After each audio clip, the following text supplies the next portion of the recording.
नमस्कार साथियों, welcome to basic educator. साथियों, दिल्ली की जो SCERT है यानी कि state council of education research and training, उसकी तरफ से असिस्टेंट प्रोफेसर की वैकेंसीज आई हैं। तो जो साथियों ने हमारे अभी UGC नेट दिसंबर 2022 की परीक्षा उत्तीर्ण की है, उन लोगों के लिए बहुत ही बड़ा मौका है। तो आप इसके लिए SCERT की वेबसाइट पर जाइए। वेबसाइट पर जाने के बाद आप यहाँ पर राइट हैंड साइड पर एक बॉक्स बना देखेंगे, direct recruitment to the post of assistant professor in SCERT and directs. तो इस पर आप क्लिक कीजिए।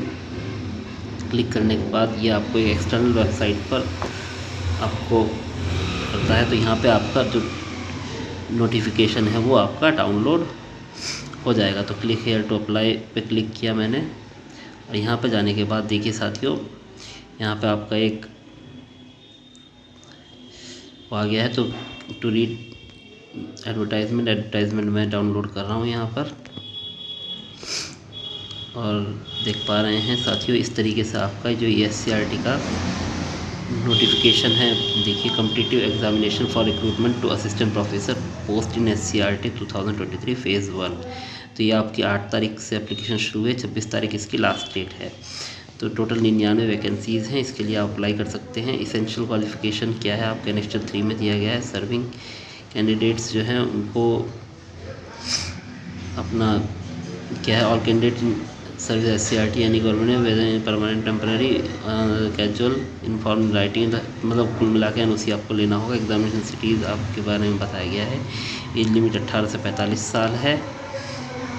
और इसके आगे आपको ये फॉर्मेट्स के बारे में बताया गया, SST OBC सर्टिफिकेट, EWS के, PWD के। अब एप्लीकेशन फ़ीस आपकी OBC UR और EWS के लिए 1600 रुपये, वीमेन SC ST और एक्स सर्विसमैन के लिए 1100 रुपये है।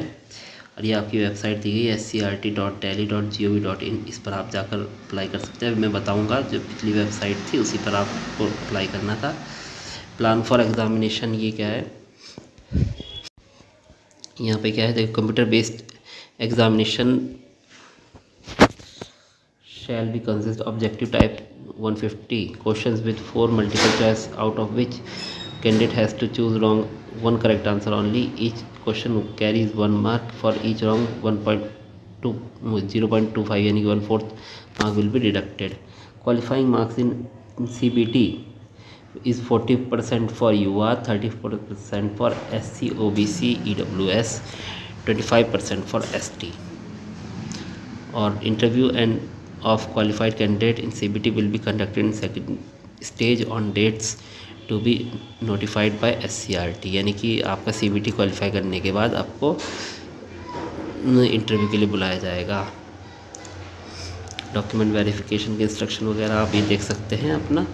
मैं आता हूँ एजुकेशन क्वालिफिकेशन के ऊपर। अभी थोड़ा लेट दिया गया है लगता है।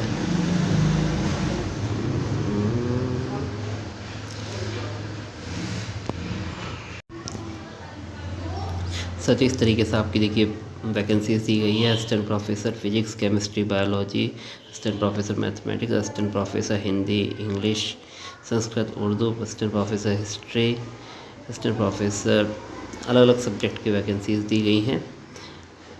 अब इसके जो हैं एग्ज़ाम आपके 5 सिटी में होंगे, नोएडा, गाज़ियाबाद, फरीदाबाद, गुरुग्राम और कोई एक और सिटी में। क्वालिफिकेशन पर बात करते हैं तो आपके पास M.Ed होना चाहिए या MA एजुकेशन प्लस B.Ed होना चाहिए 55% मार्क्स के साथ। साथ ही जिस सब्जेक्ट के लिए आप अप्लाई कर रहे हैं उसे मास्टर डिग्री होनी चाहिए, और साथ ही आपके पास UGC नेट क्वालिफाई होना चाहिए या PhD होनी चाहिए। तो अब UGC नेट किस में क्वालिफाई होना चाहिए, एजुकेशन में या मास्टर्स के सब्जेक्ट में, इस बारे में अगले कॉलम में दिया गया है।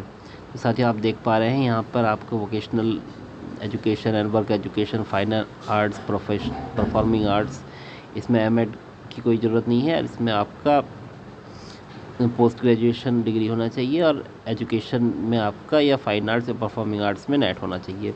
इसके अलावा जो अदर सब्जेक्ट्स हैं आपके पास, जैसे इंग्लिश, संस्कृत, पंजाबी, उर्दू, मैथमेटिक्स, तो इन सब में आपके पास M.Ed होना चाहिए या एजुकेशन प्लस B.Ed होना चाहिए। साथ ही आपके पास PG होना चाहिए इन सब्जेक्ट्स में, और आपका जो नेट या PhD है वो एजुकेशन में होनी चाहिए। तो साथियों, इस बात के भ्रम में ना रहे, जो आपका मेन सब्जेक्ट है यानी कि जो भी mathematics, history, chemistry, physics, anything, Hindi, English जो भी है, तो आपका जो नेट है वो उसमें नहीं, आपका नेट जो है वो होना चाहिए आपका एजुकेशन में, ये आपको ध्यान रखना है। साथ ही जो क्वेश्चन पेपर का जो पैटर्न होने वाला है, आपके 150 मार्क्स का क्वेश्चन पेपर होगा। उसमें आपके जनरल स्टडीज़ के 40 क्वेश्चन, टीचिंग एप्टीट्यूड के 50 क्वेश्चन, रिसर्च मैथोलॉजी के आपके 10 क्वेश्चन और सब्जेक्ट मेंशन के आपके जो भी सब्जेक्ट कंसर्न है, यानी कि हिस्ट्री, हिंदी, इंग्लिश, ज्योग्राफी जो भी है, उसमें आपके 50 क्वेश्चन होंगे। टोटल 150 क्वेश्चन होंगे। 2 आवर्स का आपका क्वेश्चन पेपर होगा, जिसमें आपका जो है पास, इस तरीके का आपका एग्ज़ाम का पैटर्न रहेगा। इसके आगे आपके डिफरेंट जो सर्टिफिकेट हैं उसके फॉर्मेट दिए गए हैं। तो साथियों, ये नोटिफिकेशन मैं टेलीग्राम चैनल पर भी डाल दूँगा, आप वहाँ पर चैनल को ज्वाइन करके नोटिफिकेशन वहाँ से डाउनलोड भी कर सकते हैं, और SCERT की साइट पर जाकर आप ऑनलाइन अप्लाई कर सकते हैं। तो साथियों, जिन लोगों का MA एजुकेशन किया है जिन्होंने, या MEd किया है और इस साल PhD कर लिया या अपना नेट क्वालिफाई कर लिया, वे लोग इस पोस्ट के लिए अप्लाई कर सकते हैं। तो साथियों, इस तरीके की आप असिस्टेंट प्रोफेसर से रिलेटेड जो भी वैकेंसीज़ आएगी उसके लिए आप चैनल पर जुड़ जाइए, चैनल को सब्सक्राइब कर लीजिए, क्योंकि ऐसी डिफरेंट वैकेंसीज़ के बारे में आपको चैनल पर अपडेट मिलती रहेगी। Thanks for being with basic educator.